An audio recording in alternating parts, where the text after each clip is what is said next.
Flash warning for photosensitive viewers.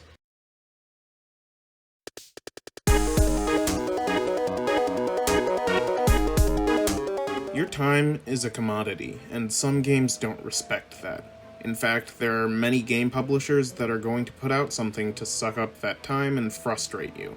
Because when you get a game for free, you're the product. In live services like Fortnite, that's incredibly clear, where the Battle Pass is a mechanic that's needlessly grindy and frustrating to work with until you pay to play. Same thing for Call of Duty and others. This is often the point. When I play a game, the first thing that I take into account is whether or not my time is being respected.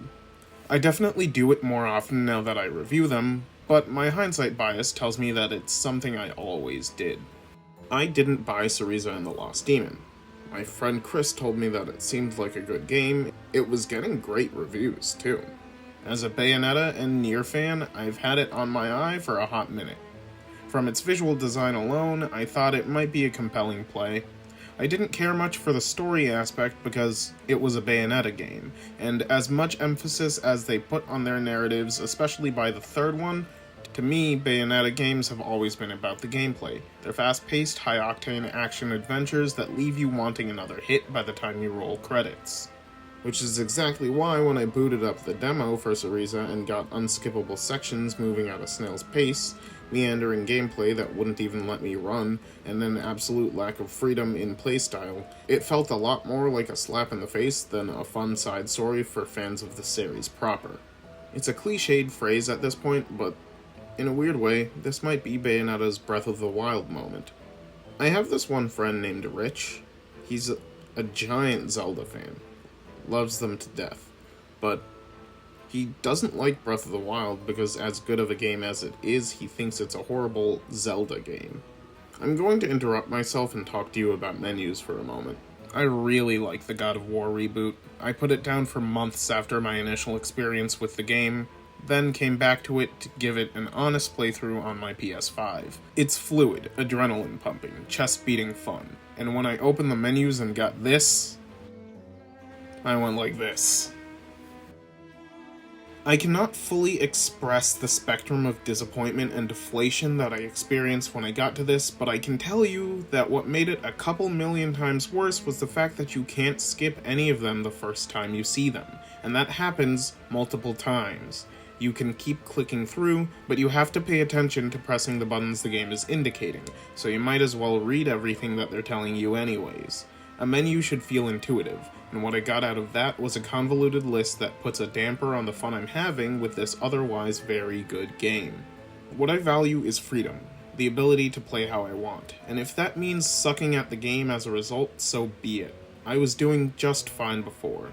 These menus are a cluster of jargon and noise, and they're disorienting to look at for long stretches of time without feeling like I'm slipping into a void consisting of things I hate and only that. AAA outfits especially seem to have decided that adopting menu layouts that feel like Destiny reskins are a good thing, whether or not it suits the style of the game.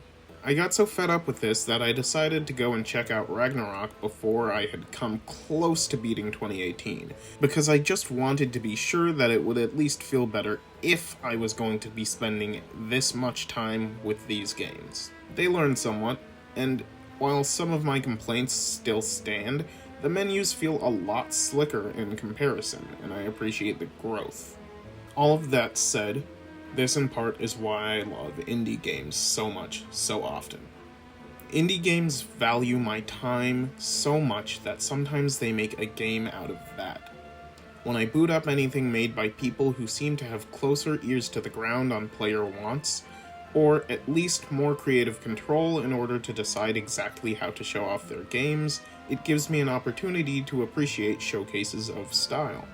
If your game is a delight that doesn't have instances of tedium, I can die as many times as I want and it can still be fun. It can be part of the learning process required to simply be good at the darn thing. Heck, that's just the main mechanic of a bunch of skill-based games these days. Despite how much I personally didn't enjoy it, the menus in Syriza are wonderful. Showcases of style that are minimalistic and easy to navigate. The reason I disliked the experience of the game overall is that it feels patronizing to play. knowing the experiences that a dev like Platinum is capable of putting out, and then seeing the stuff that's been spit out lately, I can't help but feel this sense of shock. A bad track record is forming, and it becomes more obvious when contrasted with their standout releases like Nier Automata. Looking at Babylon's Fall, Platt tried to throw their hat into the live service ring and make their snappy and bright combat translate into the structure of something philosophically opposed. In Syriza, I don't really know what I'm looking at anymore, and I feel like I can accept stylistic shift while also being surprised at how little of the polish translates. One thing I was actually very glad to see within this game was the ability to skip some of the dialogue scenes.